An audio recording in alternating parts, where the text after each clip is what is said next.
I was going to talk about the thing. I was going Yeah, to we've got stuff. I know I know what's happening. Okay, if you know what we're doing, that makes one of us. I am weirdly on my shit at the moment. Nice. Yesterday I edited. I got us. I was a couple of days behind on Convergence, so I got us a week ahead. And now we're recording like 3 days ahead, which is nice.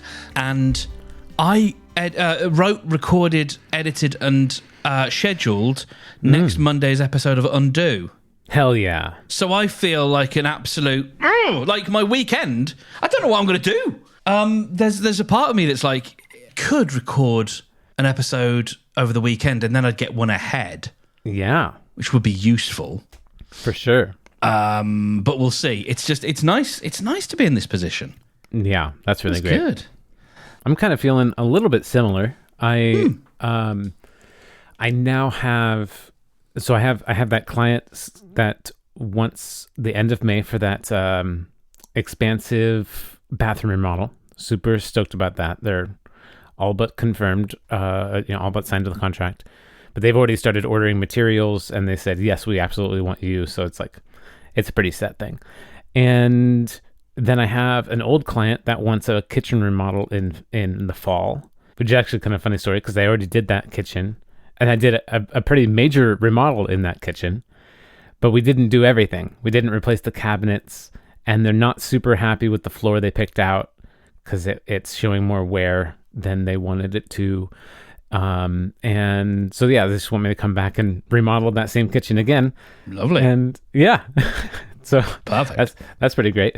And in between then, I'm talking to Margaret, and I'm thinking we might finally do our own kitchen remodel in between those two, which is super exciting because that's something I've been wanting to do since I moved into the place, but it's always been like, that's going to be the big thing. And I'm not, there's a lot of planning involved. There's a lot of design involved. And now I've taken the time to figure all that stuff out, but it's so encompassing of the whole house because in order to do the kitchen remodel I want to do, I need to move the bathroom door to the hallway instead of from the kitchen. So if I do that, then I'm already tearing open the walls in the hallway. So I might as well do the repiping that I need to do for the water heater replacement. So I might as well do the water heater replacement at the same. If I'm doing the water heater replacement, I might as well install the whole house water filter that I bought that I want to do at the same time. And in order to do that, I have to take out a part of the wall that's in the laundry room. So I might as well do the laundry room as well. And so if I'm doing the kitchen, that means I'm doing the bathroom and the hallway and the laundry room. And so that's why this hasn't happened yet. Yes. It doesn't make sense to me to do any parts of those separately. No. I fully get you. Yeah. So that's been put off for a long time, and it's been not. So it finally might be time, which is really exciting to me. And so I feel like I'm a couple steps. The reason why I brought this up is I feel like I'm a couple steps ahead as well. I feel like I've got things planned. I know what's ahead of me. I haven't done them already yet, but you get what I mean. I do. It feels good. Yeah. But yeah, like that whole the layers of I can't even begin to think about attempting this thing until this other thing gets done that is very much connected to this other thing. It's like, the struggle is real. Yep. So you had some thoughts about moderation. Oh. Would you like to share them with the group? Yeah. Thoughts about moderation are not exactly how I'd frame it. Okay. But that's accurate. It's just my thoughts are that I don't have thoughts yet. Yeah. My thoughts are like, I realize I struggle with moderation. And admitting it, the problem is the first step, right? Yeah. So like when I analyze myself about this, like I can be interested in something, but then I can't just be interested. I kind of have to be obsessed with it. Like with podcasts, I couldn't just listen to a couple podcasts I like. I had to listen to fucking 24 episodes a day. I can't just have one, because one is good, more is better. I can't. All is best. All is best. Let me just fill all of my day with it. Why have one when you can have more? Why have more when you can have all? You get it now, okay? I can't. I get it. I live it. And it's like I did a little bit of yoga and I really liked it, and so I'm like, well, why don't I do 45 minutes a day of it? Like, yeah. I'm like, oh, I can do a 20-minute sit of meditation. Why not do an hour and a half? Mm-hmm. And sunbathing. I fucking like get out and sunbathe for 25, 30 minutes, and then I'm like, no, I'll stay out here for an hour and a half or 2 hours, and fucking feels great. And like, also this list, I can't even just tell you one thing. I have to keep going and give you more and more examples. But I mean, obviously, food is an easy one to point to. It's super hard to stop at one bowl of a meal. Like right now, I have this task set for me by Unique of 6 portions a day of a palm-sized portion of animal protein. And for one, I was struggling with the idea of what palm-sized means. Whose palm? Because I don't. Well, my palm is that's the easy part. But my palm is thick, and I don't know. Like, do you mean the thickness of my palm? Yeah. Like, what is the volume? Or do you mean like what's the top area we've got covered? Yeah, the area is easy, but volume is easy. Hard. Volume is hard. So what is a palm cubed? I thought I was supposed to eat like that, because if I would just if I made my palm without my hand without my fingers, which I consider my palm, if I just make that into like a patty of meat, like that's 1/3 of a pound. So I'm supposed to eat 2 pounds of meat a day. That's what I was thinking. That's a fucking lot, dude. That's really that's too much for me. Even that's all of the meat, and that's too much for me to eat. And yet I was trying to, and I was making my like a big thing that I would eat 6 times, or I would eat 1/6 of throughout the day, and I'd find myself like eating my portion and then wanting a little more and then wanting a little snack and a thing, and I couldn't. And like, even with knowing this and wanting to work on it, I'm like, oh yeah, I'll do intermittent fasting, or I'll do prolonged fasting. And I can't just do a fucking 3-day fast or a 5-day fast. I do a 15-day fast, and I want to do a 40-day fast. Or I'm not happy with a 6-hour eating window. I want to do a 1-hour eating window, or every other day eating window. And it's like, I don't know where the line is, and I don't know how to stick to it once I find it.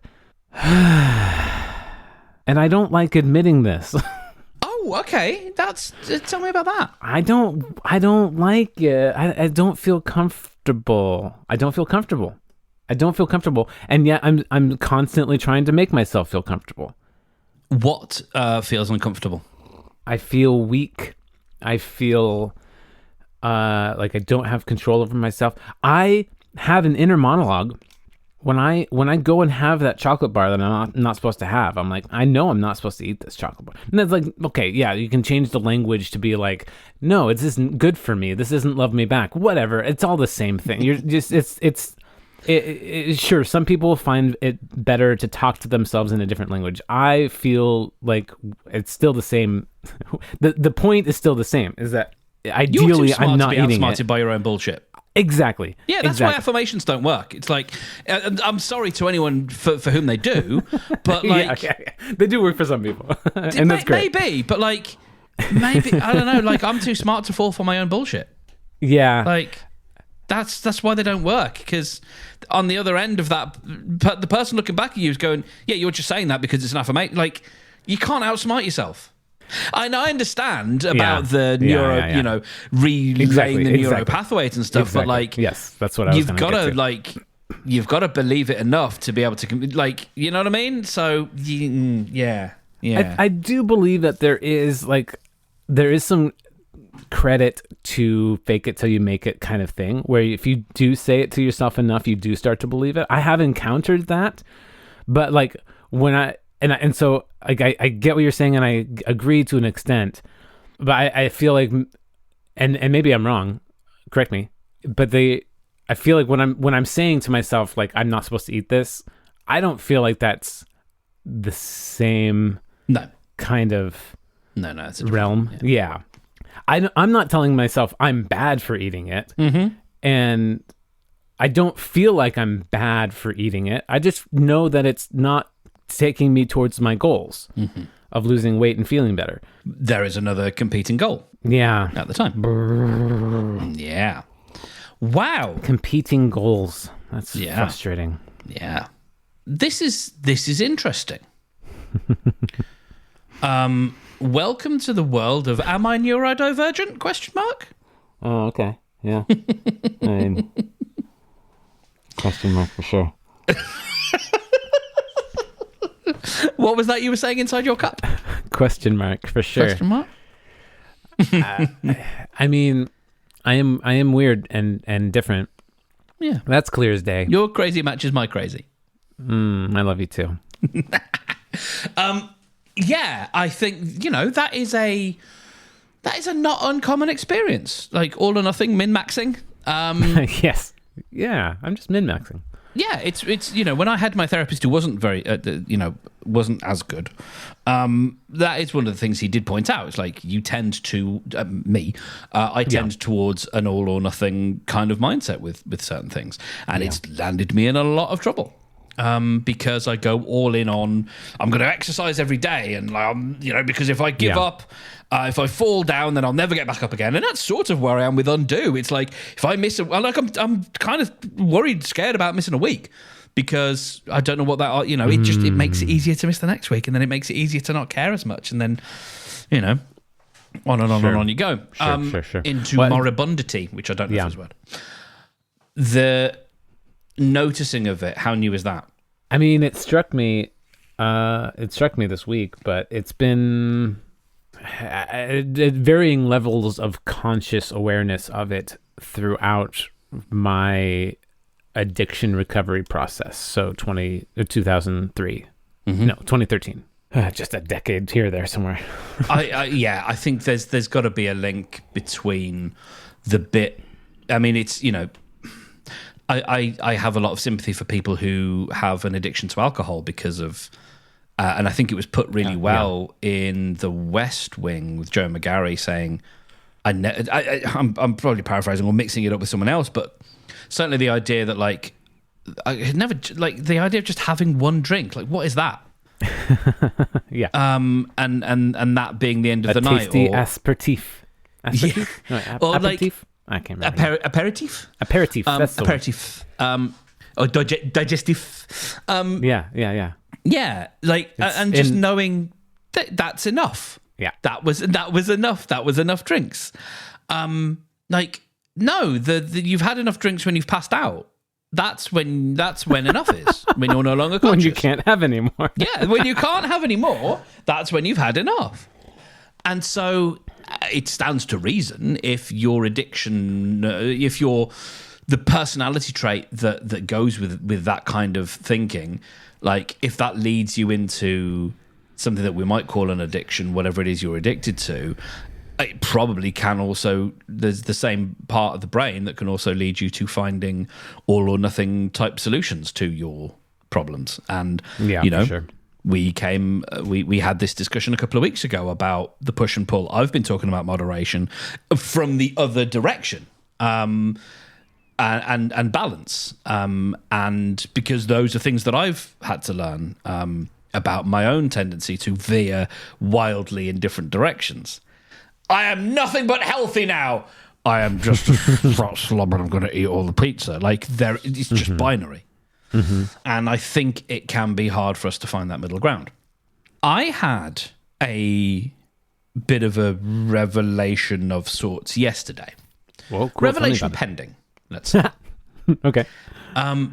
So I think it was over the weekend. I had this realization that all of the things that have had the sort of biggest positive effect on my life have been the easiest to come by.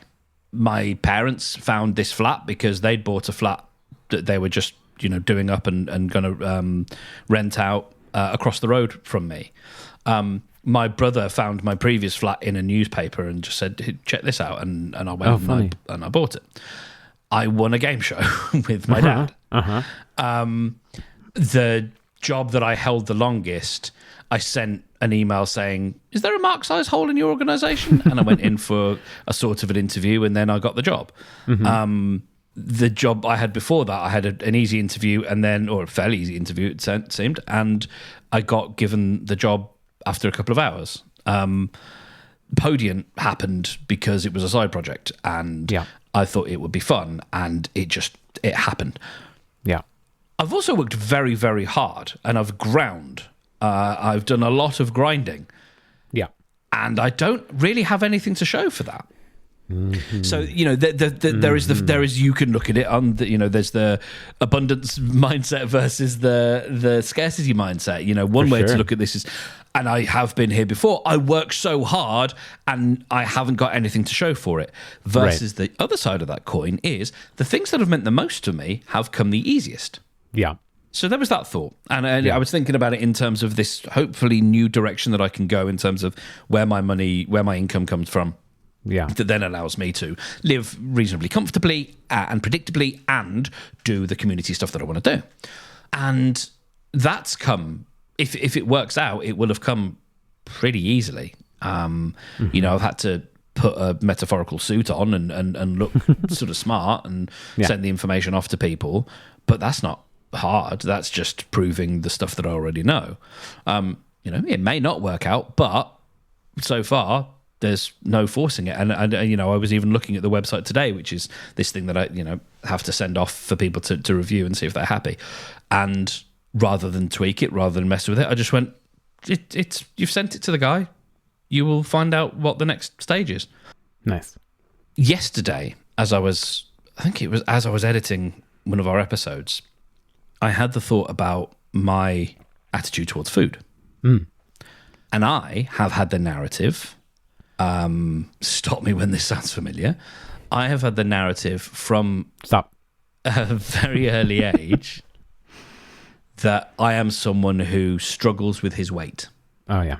I can remember being in primary school, so like, I don't know, 8 or 9, and someone having some kind of conversation with me about like what healthy food is or what not healthy food, and it's like, motherfucker, I don't make the meals. My parents don't feed me unhealthy food, but my brother is thin as a rail, but he likes football and he runs around a lot, and I don't. And my body is different. Yeah, that wasn't allowed to be a thing then because we didn't know that. But like, so from a very early age, the narrative has always been, you struggle with your weight, and that's something you need to be responsible for, and you need to, do and fix and whatever. Yeah. So I had the thought yesterday, what if I just stopped that? What if I ate when I was hungry and ate what I fancied? Yeah. And then stopped worrying about it. Yeah. And stopped trying to control it, being the big word. What if I stopped trying to control it? And I thought, okay, well, I know what will happen in the short term. In the short term, I'll just, have all sorts of food and, I can put in rules and I can say, listen, I don't eat late at night. I don't eat out of boredom or I try not to eat emotionally. But if I'm hungry and if I fancy something, I'll have it. Yeah. And so my thinking is, you give it, I don't know, whether it's 3 weeks, 4 weeks, a little bit longer. And there is this thing called intuitive eating, which backs some of this idea up. 100%. And I haven't looked into it deliberately because that, again, that's making it a thing. And I'm trying to see what happens when I don't make it a thing. Yeah. Because intuitive eating is just another system. Yeah, I read the book on that, and it's delightfully not a thing. They actually do approach it differently. It's relieving. Unfortunately, I read it kind of like as an overview, and I'm like, yeah, this is great. and then I put it aside and actually didn't really implement it yet. But I think if I were to, and this is a great reminder, I should get back to that. I should read it again, because they had like some good meditations and practices in it, and I'm like, oh yeah, I have some tools for this. Mm-hmm. So thank you for that. Yeah. And so I really thought, well, what might happen if, and I'd love to know what you think for yourself, because I understand you're on a particular healing journey, and so it's, maybe it's different for you, maybe it isn't. But when it comes to things like I don't know, like, yeah, how does that sort of land for you? Because for me, I'm like, I can see someone looking at it and going, no, that won't work, because you're broken, and that's your problem is you have this dysfunctional attitude to food, so you're always going to eat when you're emotional or do certain things. And I don't know, my thinking is, I think we've talked about it, maybe there is I think if you stop and you listen to what you actually need, I think there probably is a voice in there saying what it authentically wants. Yeah. But it probably takes an amount of time to get to that voice, and you've probably got to have a bit of play or a bit of, indulgence or whatever the word we use for it before you get to that moment of, okay, now I think I know instinctively what I need. Yeah. It sounds to me like that voice that's saying that I am broken, that I have a problem with food, like that's the negative self-talk that we do kind of need to reframe and use different words for. Maybe positive affirmations help with that, maybe something else helps with that, but it is something to recognize. Like it's definitely not helpful when we tell ourselves that we're broken or that we have a problem with food. Well, having a problem with food, I don't know, that seems a bit more instructive or analytical. I don't know.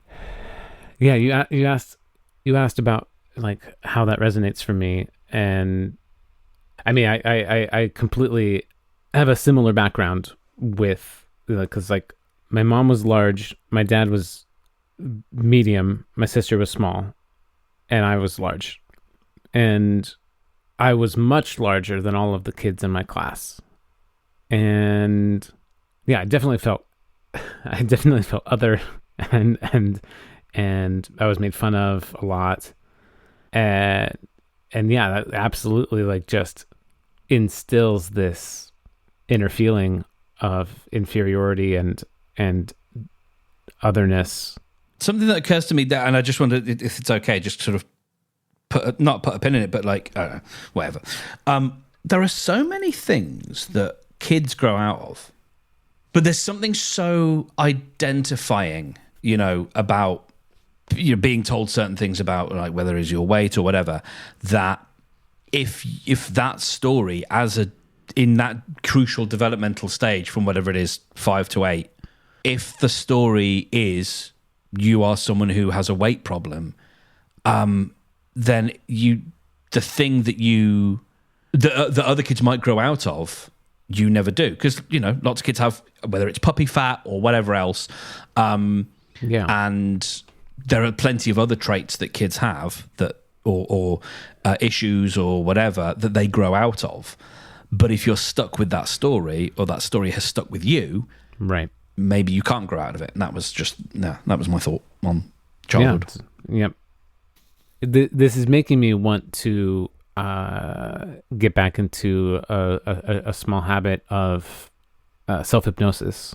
I haven't been doing that in a long time, and I did find that very, very helpful when I was doing it. So Margaret and I have both kind of, not, I wouldn't say soured on TBM, but definitely left that sort of that particular company behind, at least. Like, it was like Lacey kind of, but she both stepped aside and handed it off to Jessica. And so now it being run by Jessica, it feels so much different. And Lacey is kind of like just continued going like really far into her like direction, let's just call it, and she just feels weirder and weirder. Right. Okay. And Sure. yeah, I don't know. But like that doesn't change the fact that some of the tools that they provided like work really well. Mm-hmm.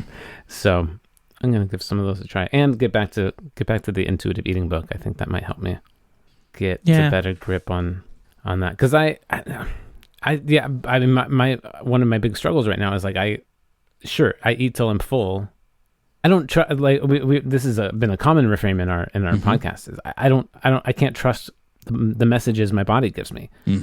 They like I'll eat and I'll feel full, but I'll also feel hungry at the same time, and I don't know which one to trust. And like I guess I don't trust myself. So in an Enneagram sense, like I feel like I'm somehow stressed. I'm really stressed about food. And in stress, I go to 6. And in 6, I don't trust. I don't trust authority. I'm supposed to be my own authority. I don't trust myself. If I can't trust myself, who can I trust? I panic and spiral. And so comfort myself with food, I guess. And so I guess the maybe armchair psychologist wanker question is, what would that look like if you didn't have that... not relationship, but if like I don't know, that's food having a lot of power over you and seeming to take away your agency. Yeah. And what if you trusted yourself that if you actually felt hungry, that you could eat, and that maybe if you were getting hunger pangs and you're feeling full, then maybe that's your body telling you it wants a particular thing in your meal that you haven't got. You know what I mean? Like a craving for salt or fat or something that wasn't in that meal. It's always sugar. Like it's always sugar. Okay. Like I'll eat a solid meal. I'll have a very scientifically proven good healthy meal, and then I'll want to have a fucking chocolate bar or an ice cream sandwich or just something sweet. I mean, I guess my things don't really have that much sweet in them, so there is that. But I try to incorporate like sweet onion. I couldn't resist. Just poured a little of that red, green, and blue liquid that was separated out, and was just like, this looks delicious. Yummy. I should have some of that. Yeah, I think the sugar thing, I think, is the craving aspect. I think is that is one. But then, like, both of us, I think, believe in. Well, I don't know if you do, but I think I certainly want to in my best version of me. If we talk about the three principles, was it mind, body, and mind. I always get this wrong. Theory of mind, theory of. It's all words that feel like they're synonyms for the same thing, but it's actually three separate things. Michael Neal talks about it a lot, and essentially it comes down to our entire reality is based on our perception, and so much that feels so physiological is in fact neurochemical, because that's the only thing we have to feel things. We don't. There isn't a system by which we can feel things that isn't being mediated by the brain, because it's the brain that has to do the things to send the messages that make us do the feelings of the things. That's mostly true. The brain holds the most amount of neurons in the body, and the stomach holds the second most. So I don't know. I think that's interesting. Michael Neal's 3 principles are mind, consciousness, and thought. Thank you. Yeah, there you go. And I struggle wrangling with this, and I was chatting to patron saint of the podcast, Anya, a week or so ago about this. I really like. There's a lot of it that I like. I like it all. I don't always wrap my head fully around it. But in the idea that our thoughts shape our reality, and we've talked about chronic pain and how the body keeps the score how trauma gets stored, all these various things. Yeah. And so the idea of what feels like such a it's so baked into the hardware of having, for example, an addiction to sugar. Like, how can you overcome that? Because it's so low level.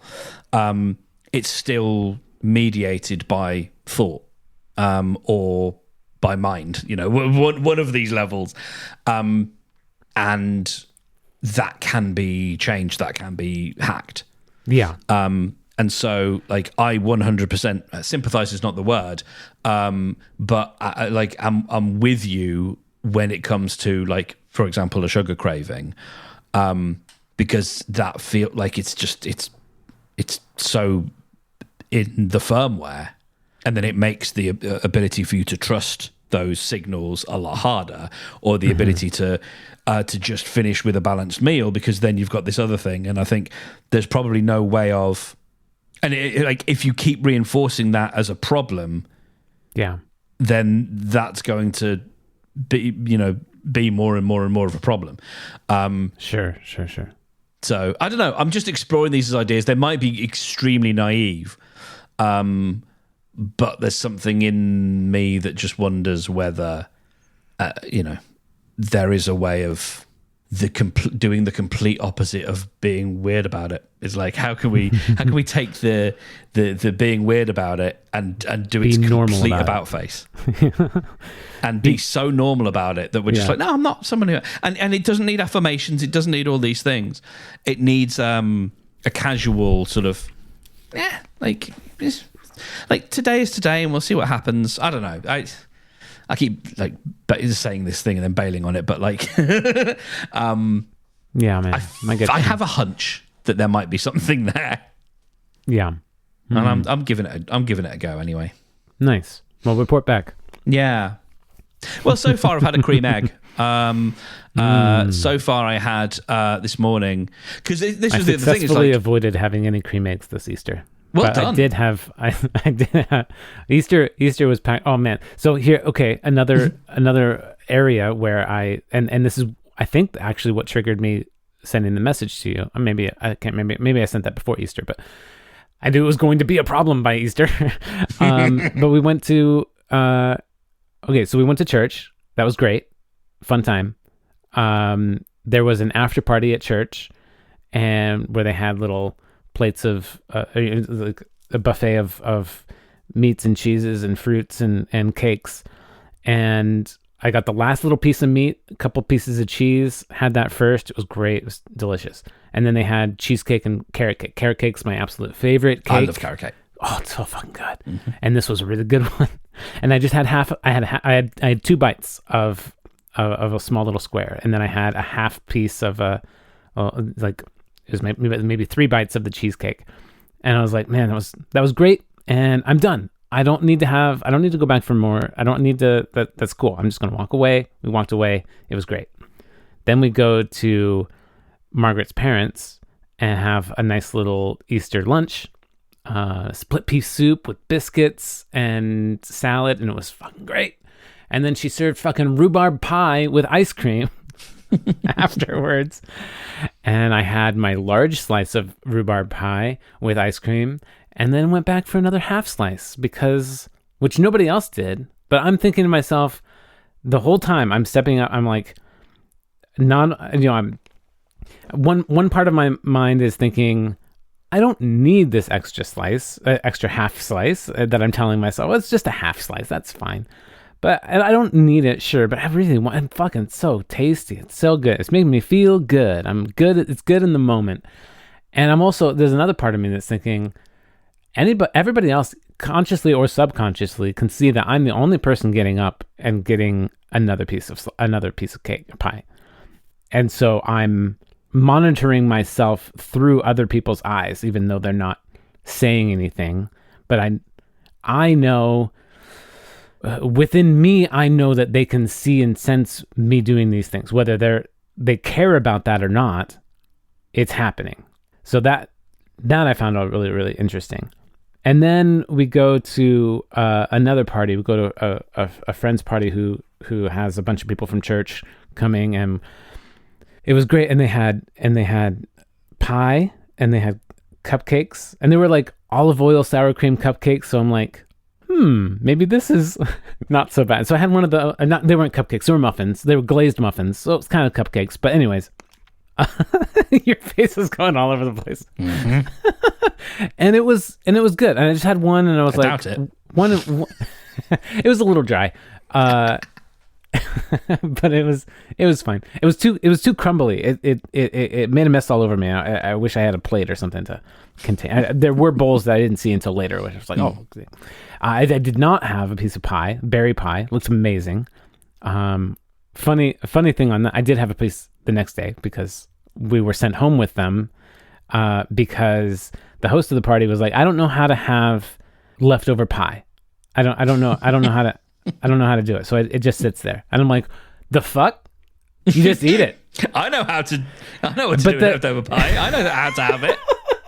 But then have it with cream or ice cream. Yeah. Or both. But then I was like, well, okay. What are other ways besides just eating it that somebody could have pie? And then since it was a berry pie, I immediately thought, oh, just having that alongside or on top of a bowl of oatmeal be fucking great. And so I did that the next day, and I was right. It's so good. That was a really good treat. It was a great way to spread this, because the berry pie is super sweet, and to blend it all in with the oats was a great way to kind of tame that down, and the saltiness of the oats and stuff. So anyways, highly recommend that. If you have leftover pie, put it on a bowl of oatmeal. All that was to say, I did not feel like I was moderate in my sugar consumption, and Margaret and I were both like kind of dancy and kind of shaky because we had way more sugar than we normally do, and we were like, gotta burn this off, gotta use this up. Okay, and we were doing that for like an hour, and it was just like, oh my god, I gotta get it out. That was a holiday, a special occasion. We don't do that all the time, so that's something. But I do like. I'll have like right now, like this is kind of new for me. Like this has only been the past 6 months, maybe 8 months or a year. But like dark chocolate, I love it. And I'm thinking, oh, dark chocolate, not super sweet, but there's sugar in it. And the fact that like if I could just start with like a square, if I could just have a square, like which is like an eighth of a bar, that'd be great. But I can't. I can, but I don't. I have the other square that breaks off at the same time. And then I'm just like, well, I'm already a quarter of the way through this bar. I'll just finish the whole bar. It would be wasteful not to. And then I'm like, okay, well, I've already had a bar. I might as well have another bar.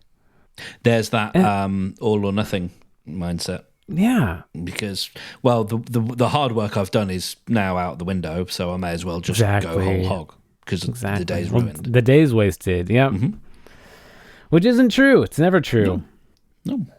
But yeah, I need to do some self-hypnosis and practices with intuitive eating. That's clear as day. So after we spoke on Friday, I got my scallop, and I also got some other stuff. I didn't record anything with the scallop because the whole weekend I thought I was going to be a lot busier than I was, and I actually ended up having a pretty good handle on the weekend. But I thought I'm not going to have time to do all this stuff. So I had all this fast food or all this junk food. Had whatever it was, fish and chips or whatever it was, and chips. And chicken, southern fried style chicken and chips. And I finished it, and I was like, it was fine. Yeah. But the thing that I remember, as we've discussed before, and I'm remembering more and more, the dopamine comes before the first bite. Yeah. The dopamine is in the anticipation. Yeah. And that's why more and more I'm becoming more aware of this, that these meals are not satisfying. Not in a way that I'm not full. Sorry, I am full, but I'm not, I wouldn't say that I really enjoyed it. It wasn't worth it. Yeah. And so the other part of this process, I made on Saturday one of the most delicious things I've ever put in my mouth. Nice. What do you have? It's one of these TikTok trends, and it's marry me chicken, they call it. and I did it with chicken thighs, but it would work fine with breasts. That's what she said. And it's onions and garlic and so it's, you season some flour and then you dredge your chicken in the flour. You're not doing like a full coating. It's not like a fried chicken thing. But you sear it on both sides and it creates this lovely velvety kind of texture. Okay. You leave that aside. In the chicken fond, you then throw in onions and I think it was a red onion and garlic and chili flakes. And you cook that down for a bit. And then there's something else that goes in, but then there's like cream and parmesan. Mm-hmm. And then, so you let that cook for a little bit and then you put the chicken back in. And you just set the chicken in the sauce and let it cook for 20 minutes to thicken up. Mm-hmm. And I did some tagliatelle with it, and then took the chicken out, put the tagliatelle in, did all the mixy, and then put the chicken back in, and it was honestly. Sun-dried tomatoes. So what you actually do is you take the oil from the sun-dried tomatoes and you use that oil to fry the chicken. Yes. So you fry the chicken in that oil, and then you throw the sun-dried tomatoes in with your sauce. Nice, yeah. Outrageous, like absolutely outrageous, genuine. Amazing. And I had the rest of it yesterday cold. Christ, like. Honestly, one of the nicest things I've ever put in my mouth. Amazing. And so the thought... I'm just thinking that's what she said. Yes, absolutely. And so the thought is like, again, food is... And I've wanted to scream this sometimes when we've had our conversations. Food, like, yes, it is sustenance, but it's also to be enjoyed. Of course. And I know you don't, deny that. No. Sometimes we can, I know you're really good at like, how can you make sort of tasty things out of these things that are really healthy? And like you just did. Unusual. Yeah. But it is absolutely there to be, we're not one of those people who are like, give it me and we wouldn't have these taste receptors if that weren't the case. Yeah, like absolutely. And so if I'm going to go down this path of like, I'm going to eat what I want effectively, I'm going to make sure it's good. Hell yeah. So that it's worth it. Yes. Because having the big pile of chips and all the other stuff, it's like, it's not worth it because it actually doesn't, it's just salt. Like that's really all you're tasting is really, it's just salt. Yeah. And so, if when I had this breakfast this morning, it was really delicious. And then I just had the idea to make a tuna melt today, and I did some tuna and some what's the big mozzarella? Some tuna and some mozzarella in the air fryer, and it was like yummy. I want to make things that are going to be really yummy and scrummy, and continue that because I want the food to deliver pleasure. I don't want the dopamine to come before I put the first bit of that in my gob. And so that was the other thought of this is like a few sort of simple rules is like eat when you're hungry, eat because you're hungry, eat delicious things, and try not to worry too much about it. Yeah, I love that. I have a series of questions for you. Now, okay, this isn't intended to at all to break the "don't coach me, bro" rule. Oh God, okay. It's not. I know. I'm already pre-framing it in that way, and it's like it's not that. But I have an experiment that I want to try. That you don't have to try it. But okay, so I'm reading this book that you recommended to me, How to Change People's Mind. This is not, they did not give me a guide. It is not like me implement. It's just an idea that came to me from hearing this, which is a really it's I can't remember the author, David something. How to change I haven't read it. I something I was editing mentioned it, and I thought, oh, actually, there's a lot here that sounds like for the kind of work you want to do, especially if you're meeting resistance. Then yeah. And hopefully I can find a way to do it on myself. That'd be really cool. But like, and honestly, and I think I mentioned this to you in a text. Like one of the early strategies is that it mentions is something that we already talked about on our bro episode, where like the thing is you just got to listen. You got to listen. You got to ask probing questions and listen, and you know, bring it out of them, and eventually the person kind of talks themselves into the thing that the new belief. And they were giving examples of like LGBTQ rights and abortion rights and political canvassing, and people like come around to a more progressive view once you dive deeper into whatever big or lowercase t trauma that has solidified that view in them. And then I was going to say fear, but I think trauma is that's a absolutely. Yeah. Because they're afraid of something, and that fear has potentially come from a trauma. So yeah. I that's a good clarification as well, because it also is a fear. Like they were assuming that this gay rights bill for gay marriage was going to pass until by all canvassing it was showing that it was going to pass, and then it failed, and then they did some canvassing afterwards and found that people were listing three things, one of them being we're afraid our children are going to get indoctrinated or whatever, and they kept canvassing it, and then after a couple months that fear died away, which was their number one fear, became not even a listed fear. And they were like, what's going on? And they realized that the ads that were running, that were telling people, you got to be afraid for your kids, they stopped running because the election was over. Yeah. So they weren't getting that message anymore of fear. Anyways, I thought that was fascinating, and we have no free will. That's not that in and of itself. That's a question that I would love to pose to people. Is like, who told you to be afraid? Where did that fear come from? Who told you should be afraid? Yeah, and let's follow that. You know, let's unravel the thread on that sweater. You're getting it. Yes, you're getting it. Are you getting it? So yeah, this is. I should have actually written out the series of questions, but I'm just gonna go for it, and we'll see. Okay. We'll see what happens. Okay. This is probably gonna be just me stumbling into failure. Title. Yeah, that's a good one. Oh, that's a good one. You have mentioned before that sleep is an area of concern for you.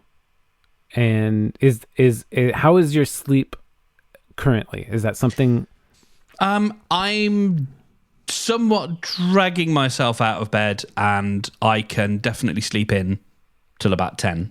Okay, but yeah, so, like I discovered or whatever it was. Like Saturday morning, I think I slept in until 10 because I didn't have to get up, and it was lovely. It is lovely, which I don't do very often. In fairness. Do you typically set an alarm, or do you wake up with, just you wake up naturally? I would say probably both.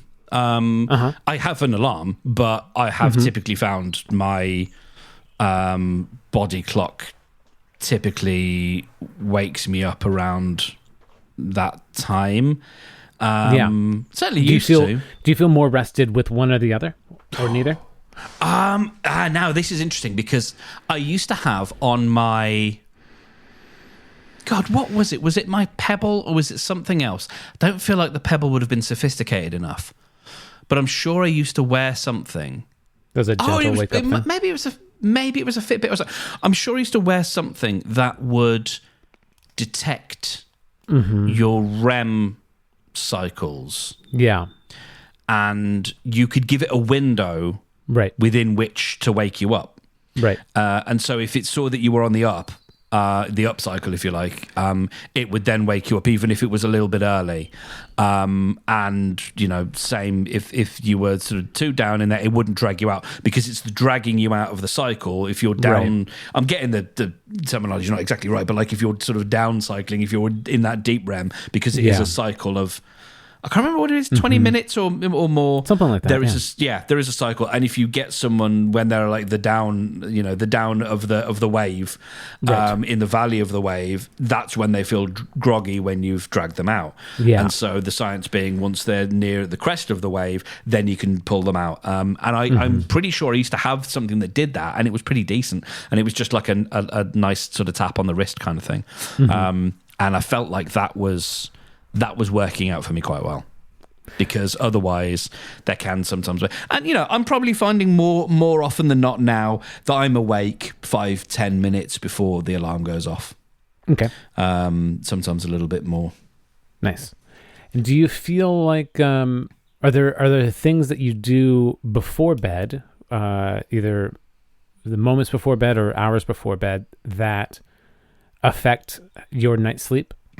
So there are things I know and there are things I suspect. I know that eating too late and certainly eating certain types of food will affect my sleep, and it's taken me. I don't deal well with change, so it's taking me a while to sort of accept that and remember, realize my body is changing.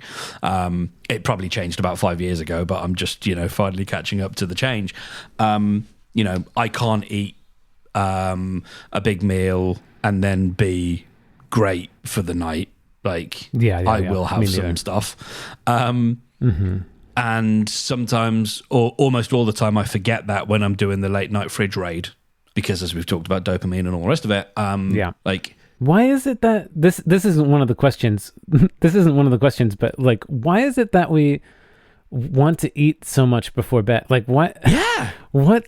Like, I get this. I get why it's bad to eat before bed. Like, I've seen I felt the repercussions, and I see the science. But like, why is it then that we want to eat so much before bed? What the fuck?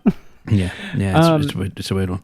And so that was I know that. Then there's the reckon because of all the stuff that people tell you about blue light. That getting rid of screens. If I'm honest.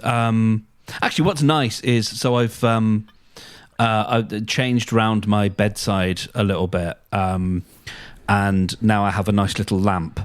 So if I wanted to, a nice little bedside lamp. So if I wanted to, I could get out my Kindle, which is somewhere, and I could read on my Kindle. And I know the second I pick up a book, I'm out like a fucking light. And that would actually probably send me off quite nicely. That's great. But I think one of the reasons I don't do that is because I'm like, I'll never get through the book because I don't seem to last very long. You mentioned a couple drinks a week. Yeah. Like a rum and Coke kind of situation. Do you notice a difference in your sleep when you have that? If it feels like, if I feel drunk, then yes. Okay. But not if I'm at that sort of just warm, nicely toasty kind of. Yeah. So you have, let's just say 2 times a week you have a rum and Coke. The other nights of the week, do you still have the Coke no rum, or do you? Yeah, sometimes up until 7 p.m. Okay. How often do you think you're having something as late as 7 like that, like a Coke or a similar? Could be every other day. It's not a regular thing, but it could be as frequent as every other day. Okay. Do you think that could impact your sleep? Do you feel like that has, or do you think it possibly it's? Oh, those are two different questions. I don't feel like it has, but that doesn't mean it isn't.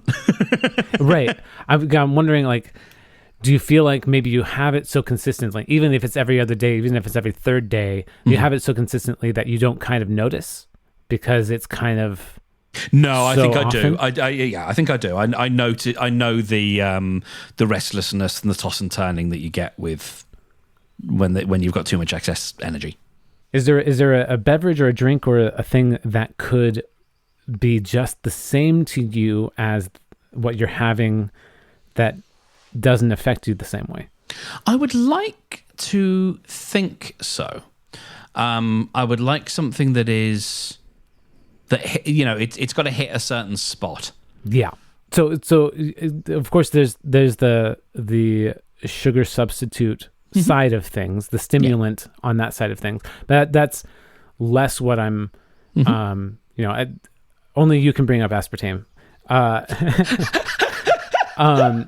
The other ingredient, the bitter ingredient in a Coke is the caffeine. Yeah, and having that later. Yeah, if I could lay my hands on, I feel like I have found caffeine-free Coke Zero before. That was going to be one of my questions. Is that in something? A heartbeat, like if it was easier to get my hands on, I have no compunction in changing. Yeah. Have you? It's just it doesn't seem to be easy to find. Right. I don't remember seeing it when I was there, but I also wasn't looking in the soda aisles. Yeah, I feel like I saw it once on a shelf, and I had some, and I don't think I had any. Did you notice any different? No. Like taste wise or anything like that. So if you were able to get it, maybe that would be an interesting 100% experiment. Yeah, it's like you and I differ on how harmful the aspartame is, but I'm 100% with you that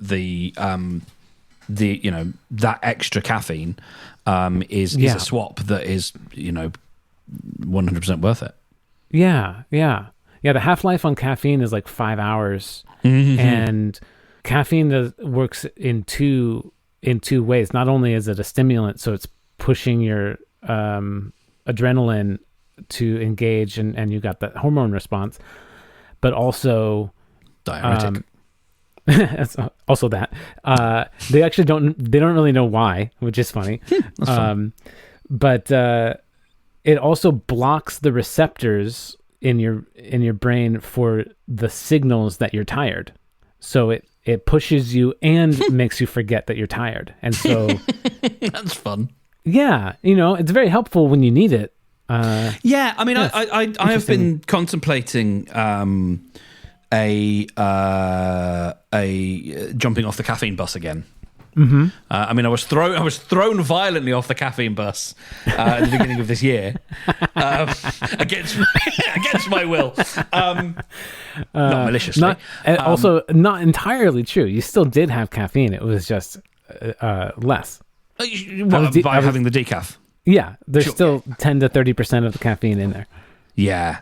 But that 70% is the sweetest, and that's what causes the fucking head. Anyway, like I'd go through that again, or figure out a way to manage it. And I think the stuff that we had and I have here, the Anodin Extra, because it has caffeine in it, is a good way to taper off rather than trying to go cold turkey and then ending up being in a lot of pain.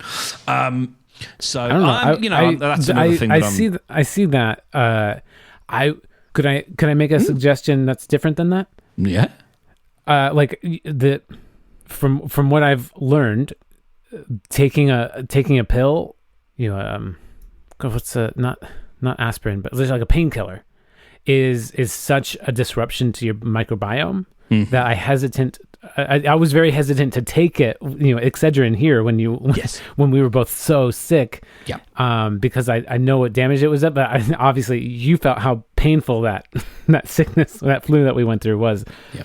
And I had the caffeine withdrawal on top of it. The Anodin Extra, as I had it, which is the same thing. But since you make a coffee in the morning currently, right? Mm-hmm. Yeah, and so if you were to maybe mix your regular calf with decaf to taper yourself down, and then get down, and then then use a decaf, and then use maybe nothing. Or, probably that'd probably do it. I'm just wondering. I'm just saying, like when you suggest using a pill, I was like, oh. Yeah. There's from one all or nothing person to another all or nothing person, right? Yeah. What's the quickest, easiest way to make a clean break? Yeah. It's to suffer for 2 days. No. Yeah. No. I think that one is that's a swap I'd be willing to make. I think the last time I did it, I didn't notice that much of a difference. But in your sleep or in anything? In anything really. Mm-hmm. It takes at least 2 weeks. Yeah. Oh yeah. I'd given it months. I would suggest 3 months. Yeah. Yeah. It's as I say, it's. I mean, what do you mean? It takes 2 weeks to kind of get back to maybe normal-ish. Yeah. The withdrawal symptoms are kind of gone at that point. But then, to actually notice a difference in your physiology and your life, it takes 3 months. Yeah. Yeah. I'm trying to think about things like anxiety, because that was one of the reasons that was the chief reason that I jumped off it.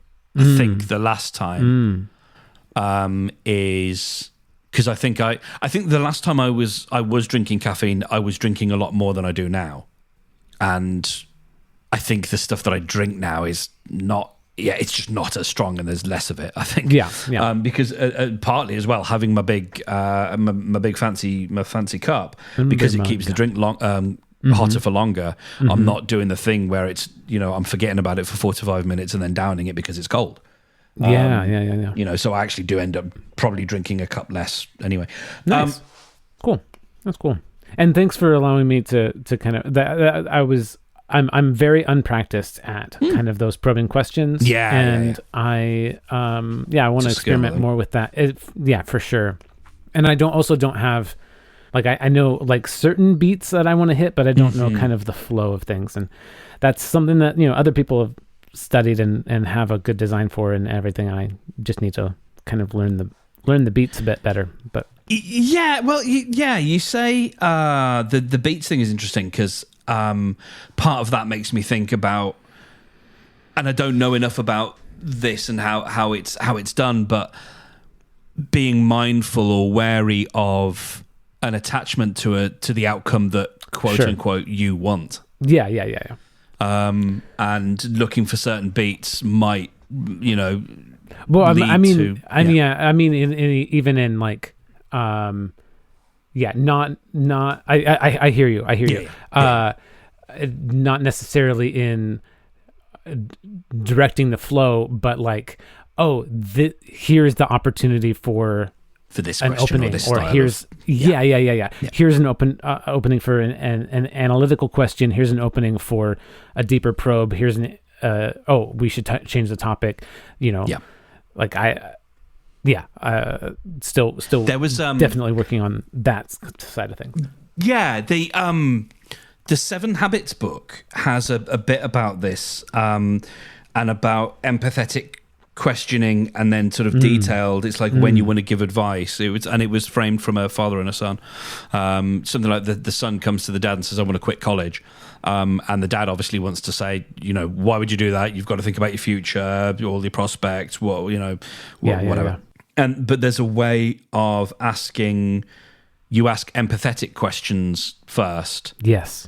And once there's a point at which you reach like an understanding, and then you can ask. I can't remember what the other end of that is, but it's like more analytical type questions, or more details orientated questions. And then when you feel that pull back towards emotion, you meet that emotion with empathy.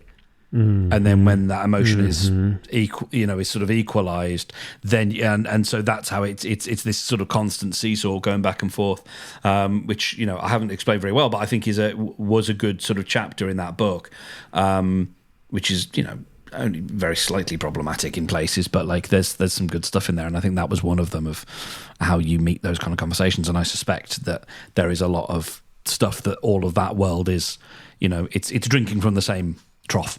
I would imagine. Yeah, for sure. Because everything is everything. Everything is everything. And as always, you can find your daily dose of 15 grams of soluble fiber in 1 cup of beans or in 3 tablespoons of psyllium husk.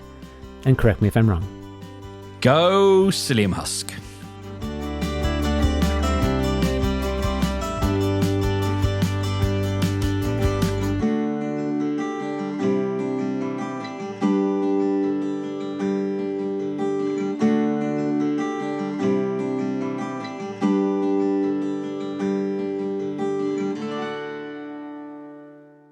Go Husk! Go Husk! Curl your toes. Curl your toes!